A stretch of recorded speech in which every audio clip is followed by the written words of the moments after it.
Big thanks to Kettle Joe for sponsoring this episode. Do you see this dry-aged steak? Isn't she beautiful? And she can be all yours. We can put her on the grill right now. All I need from you is to subscribe. We're almost 500,000. Subscribe right now. Hit that button. And don't forget to hit the like button because it's good for the algorithm. It's going to boost our video. And then, if you did that, you and me, we're just going to grill this puppy up. Woo! I picked this up yesterday. I went to a butcher that is in a wholesaler shop in Zwolle, and it's called Van de Zee, the butcher. And look at this thing. He's dry aging these in his own cabinet, and I'm looking into that, so I was kind of excited to go there and talk to the guy and see how he does it so I can learn from him. And he had some awesome meat, and this is what I took home. And we're going to grill this, of course, on the Kettle Joe, because it's brand spanking new, it's shiny, and it's waiting here for me. You call the grill small? You call my grill small? That's not nice. Don't call my grill small. It's getting insecure because of you guys. It's not small, and it's definitely not ugly. I see your comments. Don't call my grill ugly. You're jealous of my grill, I know it. For our steak, I want to use the reverse sear technique, which means we're going to have indirect heat first and then sear it off. So what we need to do is we need to change our grill up because we currently have it set to smoking, and this is the slow roller insert that we have right here, and we can easily take it out like that. If you watch the video closely, you know this lid is not ready yet. You still need to adjust it, and that's done in the back right here. You gotta make sure you've got the screw loose, you have the pin at the back out, and then you let the lid sit right flush on top of the grill. Release the pin, tighten the bolt, and now take a look at how tight it sits. It's like crazy that you're getting like excited about things like that, but it's kind of like, I don't know, it's a deformation. Now we have to put the grill grates back in. But the cool thing is, with this setup, we have a trick that I can use, which isn't an official thing, but bear with me here. I'm gonna run to my Big Joe in the back, and I'm gonna steal one of the plate setters out of the Big Joe. This is a ceramic heat deflector. Now look at this. It fits in my Kettle Joe. How cool is that? And now I can use the grill grates as like a divide and conquer system. You can set one at a high position and you can set one at a low position. Look at that. That's so awesome. So now we have a high setting, like indirect heat, a little bit of smoking, and a low setting where we can do the proper grilling, all in one setup.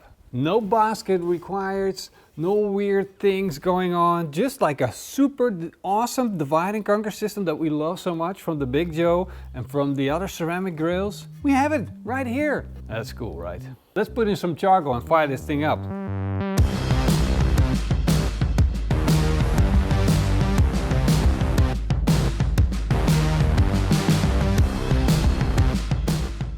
Once my fire starter burned down, the charcoal's lit up and I can add a chunk of smoke wood. And in this case, I'm using beech tree. Now I'm going to set it up with a direct and indirect heat. I'm going to place my steak over the indirect zone with the fat cap towards the heat. This way I'm preventing radiation heat to cook my steak. So the steak is going to be perfect, even cooked. And to make sure I have full control, I'm adding my thermometer and I'm sticking it in the thickest part of the steak. Now it's time to close the lid and let the barbecue come up to temperature slowly. I just got the notification, our steak is done. Its core temperature is now 52 degrees Celsius and we smoked it at a temperature of around 120 degrees Celsius. It's time to take this beautiful thing off and let it rest. That's hot. Look how beautiful it is. We got that red. And all of that red, that smoke flavor. It also picked up a little bit of on our fat cap. This is gonna be so good. The reason that I'm letting this rest now is that I want the outside, which has a higher temperature than the inside in the center, to level out so that all over that steak we have that same temperature and it's not getting overcooked. So if we sear it right now, it's gonna get these ugly gray sides on the bottom and on the top. We don't want that.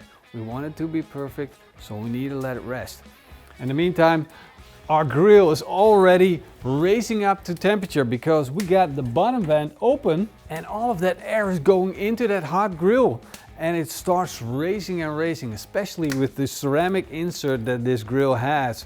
So basically we're already ready to start grilling, but we gotta wait for the steak. So what I got is these beautiful tomatoes. And these are beautiful and they're called mozzarella tomatoes. Basically they're made to eat with mozzarella raw. But these things, they are so sturdy and they're not super soft and juicy, which means they're perfect for the grill. So I'm gonna put a quick sear on these and we're going to make them as flavorful as we possibly can. And these are gonna be perfect to go with our steak later on.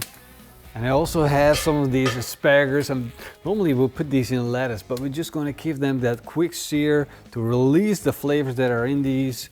Set them on the side because they're so delicate. Look at that. That's gonna be real tasty. Now that I've seared the tomatoes, we got a little bit of residue on the grill from the tomatoes. We wanna make sure we get that off because that's acidity that's sticking to the grill grate.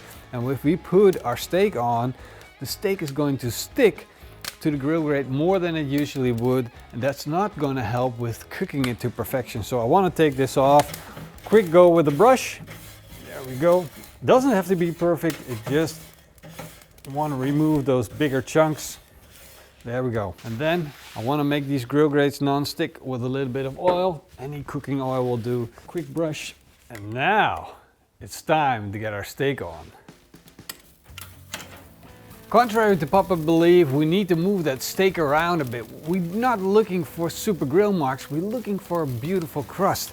And when we put the steak on the grill like this, the fat's going to render down, it's going to melt into the fire, and the flames are going to come up and sear our steak real quick. And then you get something that looks like this.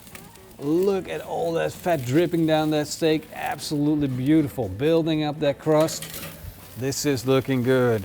Don't worry about the flames hitting that steak, that's perfectly fine. But we don't want to overdo it, because if there's too much fat burning onto that steak, it's going to taste like, you guessed it, burned fat.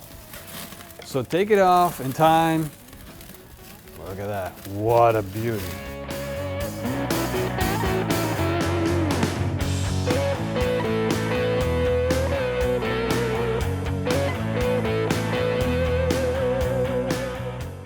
Of course, you gotta wait a little bit until the steak is cooled down so we can actually handle it again. But once that's done, we can start carving into it. And look at this beauty. This is one of those things that make me smile a lot. Because what I'm smelling now is that grilled steak in combination with that smoked meat. These are the things that excite me. So I want to take my knife, and it has to be a big knife, and carve all the way through the middle along that bone, and then voila. Look at this. Now that is one massive steak. Of course, we're going to do the same on the other side. Now we're carving this up into pieces. We don't want to slice it too thick, we want to keep it nice and thin. But look at that. Cooked to perfection, beautiful steak. You want that little piece? That's this big blob of fat on top. The dog needs a little bit of extra motion, right? To keep her warm at night. This is so tender. This is extremely tender. Oh yeah. All it needs now is a little bit of salt, and not using just any salt. This is Maldon. This is the flaky salt.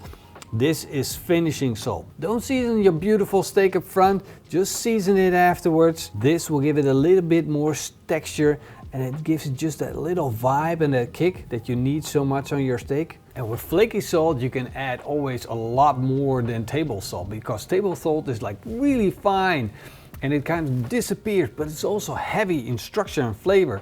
With flaky salt, it looks like a lot, but it's almost nothing. So we'll dress this steak up with a little bit of greens on the side. Look at that, those asparagus. Push in those tomatoes, a little bit more greens. And what a beauty. Now, isn't that a beautiful sight? All right.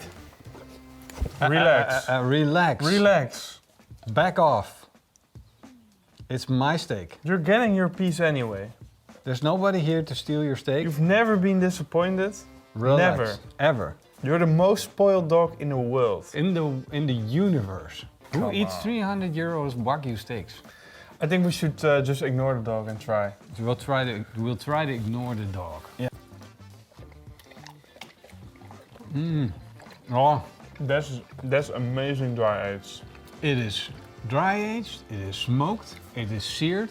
The drying aging up to that week, 9 weeks, it makes it like really tender. It makes it really flavorful. We got the beautiful smoke ring on the steak. You can literally see it, and it's perfect. Mind-boggling. What I like about dry aging is that crust, man. You can eat that crust.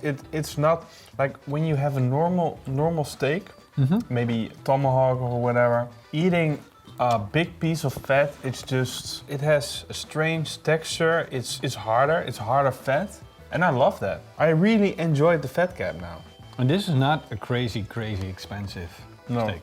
You can afford this. Bye bye. You need to eat the asparagus and Why? the tomato. Why? It's good for you. It was green. I'm getting old now, so I feel responsible. You're still a young guy. I want to keep you healthy. Why do you not eat like the I don't know. tips? They're really good. I don't know anything about this. I You don't know should. how to heat it. I know it's not in like one of these plastic bottles and you can't drink it. You actually have to chew it. But millennials can chew too. I took Morrison to his favorite restaurant. Watch that in the vlogs. A link down below. Because you can see Morrison at his favorite restaurant. Yeah. I think we should close off. I think we the last should one. thank all the Patreons and the YouTube members. You guys freaking rock. You make this all possible.